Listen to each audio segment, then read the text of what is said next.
supposed to. So why would I ever do that? Why would I ever tell somebody that Kobe had 60 points in his final game and it took him 50 shots to do it? Why would I rain on somebody's parade? I want people to remember their heroes. So therefore, I would never tell anybody Kobe scored 10 more points than he took shots. And talking about he's more skilled than LeBron. But you just did.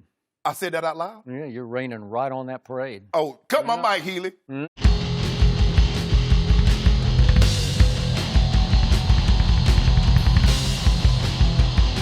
Hey, thanks for watching Numbskull News, and today's video is about the ever-changing legacy of Kobe Bryant. There was a time when people made comparisons or even asserted that Kobe Bryant was better than Michael Jordan.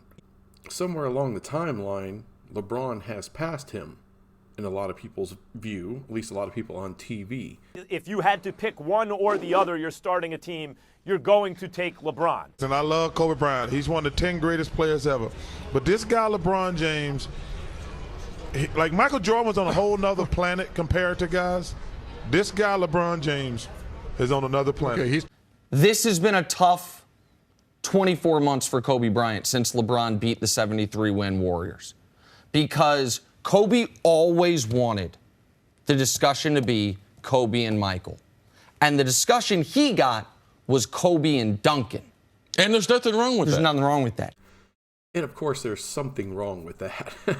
Kobe Bryant was this legendary, Black Mamba, take the last shot, gonna, just ice water in his veins, the whole nine, right? And then it seemed to me that everyone kind of forgot about Kobe. We stopped talking about Kobe. We just pushed him aside. On all these sports shows, all right, the news cycle goes way down. You're in the dog days of summer. The NBA season's wrapped up. The NFL season is still a couple months away. And all you got is boring-ass baseball. So all of these sports shows, they'll get their Mount Rushmore topics and all this BS, right? And Kobe Bryant was always on the top of that list. And somewhere with the ascension of LeBron, they kind of kicked Kobe out in the darkness, right? It's normal for a great player who's ascending to start kicking back other great players and start being viewed as greater than, So I don't have an issue with LeBron's ascension in people's eyes, but what I do have an issue with is just how disrespectful it's been. Yeah, Kobe is a great champion, but I know Kobe's whole story. And sometimes when you get out of your profession and then you start having critiques, sometimes you're absent of what your career was really like. Now, what you call revisionist history. But at any rate, when you just count championships, that also misses something. Where Kobe says the only thing that ever mattered to me my entire career was championships. Well, yeah, except for the time that you made the Lakers pick between you and Shaq. When Shaq was the best player in the world. When the year after they chose you over Shaq, Shaq finished second in the MVP. And the year after that, he won a title. So, of course, all these guys, they try to denigrate Kobe's 5 titles, right? No, it's not a big deal. You got Max Kellerman. Well, all we're going to count is titles. Well, that's all he counts when he wants to put Eli Manning in the Hall of Fame, right? When you talk about revisionist history, that's exactly what it was. Because through Kobe's playing career, all these people were lauding and applauding Kobe. He retires, and now all of a sudden, we can just shove that crap aside. Who cares, right? Tim Duncan's got 5 rings. We never talk about him. What were you doing those 2 years? Well, you were so focused on championships, you missed the playoffs in 2005. In 2006, you blew a 3-1 lead in the first round. And in 2007, you lost in 5 in the first round. Okay, so according to Nick Wright, Kobe Bryant was supposed to win a title every single year. Forgetting that he lost the title with Shaq. A big reason why they split up was, in Kobe Bryant's view, Shaq wasn't really dedicated to winning like Kobe was. There was a problem in that relationship, and it went both sides. Shaq felt, Kobe was being stupid, took it too seriously. And when you got another guy who's just determined on this goal of winning championships, wanting to surpass Michael Jordan, and you got a guy here that can help you do that, but he's in your mind, not doing everything that you want him to do or he needs to do in order to achieve that goal, then Kobe's got a problem. And let's take note, the organization did pick Kobe over Shaq. Kobe was better at making difficult shots than maybe anyone who ever lived, right there with Jordan. But LeBron doesn't have to take difficult shots because he makes his whole team take easier shots, which is actually a more valuable skill, except sometimes the way it feels late in games in the fourth quarter, it feels like the guy who can hit the difficult shot may be better than the guy who creates the easy shot, though it's not true. The next up, of course, is Max Kellerman, and, and he wasn't the only one, but I'm using him for the example of now we're going to denigrate Kobe Bryant's game. Oh, yeah, he took difficult shots, but that's because, what, because he sucked? And he made them, and he was one of the best? I don't see how that's a minus. I don't understand. LeBron just makes everybody better. He does, but a guy like Kobe draws so much attention, it opens up the floor. I mean, I don't know. It's just damn hard to argue 5 titles, dude. It just is. Kobe was the damn truth, man. In late in games, there's not too many people I want taking the last shot. Not over Kobe. Maybe Jordan. That's about it. Has Kobe Bryant always been the best player on his team? Because he won 5 titles. He won 5, Joy. I just need to know why he wasn't Finals MVP in all of those. Oh, was it because he had the most dominant player to ever play the game of basketball on the roster? Like LeBron's never played with other great players. Now, at the time of this episode, Shannon Sharpe would tell you the most dominant player he's ever seen is LeBron James, so I don't know where he's going with that. And again, it's guys trying to denigrate Kobe Bryant in order to elevate LeBron James. If LeBron James is really, and you really feel he is that much better than Kobe, you don't have to denigrate Kobe. You don't have to disrespect Kobe and his accomplishments, what he's done. You don't have to lower any part of that. Because your argument is, look, man, LeBron is just, it's overshadowing everything, so we don't have to crap on everybody else. No one craps on Magic Johnson because Michael Jordan is better, or to try to elevate Michael Jordan. He's just there. And by the way, LeBron was not always the best player on his team. 2011, that was Dwayne Wade. And then, of course, was his last game, which, of course, Shannon Sharpe apparently didn't think very highly of. But I thought coming off all those injuries, last game, I know they're feeding him. They fed Dirk in his last game, home game, and, he got 40. But you have to have some kind of talent to get 40. I don't give a damn what circumstances. You got to be able to hit shots. But Kobe hitting 60 in his last game, man, I watched that whole game. And I wasn't a guy that was going to watch Lakers games for, whatever. But I don't know. There was just something about Kobe Bryant. There was something about the man, and I wanted to watch his last game. And it was freaking magic. I couldn't turn away from it. And it was such a fitting end to that man's career. You demanded a trade on Stephen A. Smith's radio show. You then found some goofballs in a parking lot and on video trashed your teammates Andrew Bynum, your GM Mitch Kupchak for not making a trade. All right, this Nick Wright is such a punk. And he usually had been a punk when it came to Kobe Bryant. Well, maybe Kobe Bryant cut him off in traffic. I don't know. All the moves Kobe Bryant did, talking about a trade in public, denigrating teammates, getting after Mitch Kupchak, all of it was about winning. He never was really looking to leave LA. He wasn't looking to go to the Clippers. No, this is what players used to do. Okay, great players, franchise players used to force their damn franchise's hand. Their GM, their coach, and the players. Michael Jordan punched a guy in the face in the locker room. So yeah, he was getting up in Andrew Bynum's crap. Why? Because Andrew Bynum never lived up to his talent. Yeah, you know what? Kobe Bryant was probably real pissed at Mitch Kupchak. He was tired of getting knocked out in the first round. Hey, get me another guy in here. And because of all that, end up getting Pau Gasol and 2 more titles. It worked.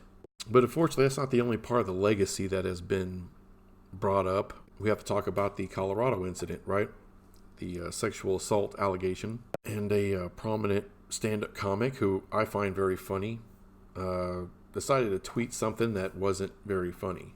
As I know, there's always a lot of like hate, pain in the world, and there's always a bunch of terrible stories. And every once in a while, there's a good story. Good story comes out. The guy who got away with rape got his today. Kobe Bryant is a god. I'm here in Charlotte, the home of the team that originally drafted him. Now, so I had to go back and really look at this allegation. And I didn't do a deep dive. I just wanted to see the results.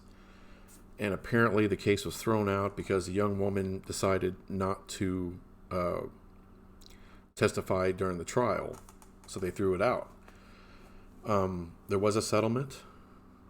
And Kobe Bryant did issue an apology to her family. And in that statement,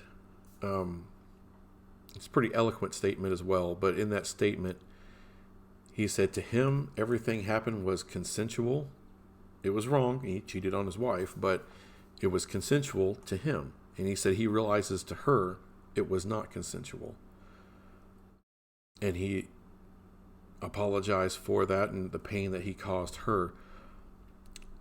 I'm not going to sit here and make a judgment over Kobe Bryant for that. And I don't believe anyone should. Because I don't know how that happens, where how two people, the perceptions can be so different. One sees it as a rape and the other one sees it as a consensual act. And I'm not going to speculate on it. All I know is the young woman's asked for privacy. She will not be speaking on the death of Kobe Bryant or what she thinks of him afterwards. And that's to her credit, I believe. You know, she wants her privacy. People should respect that.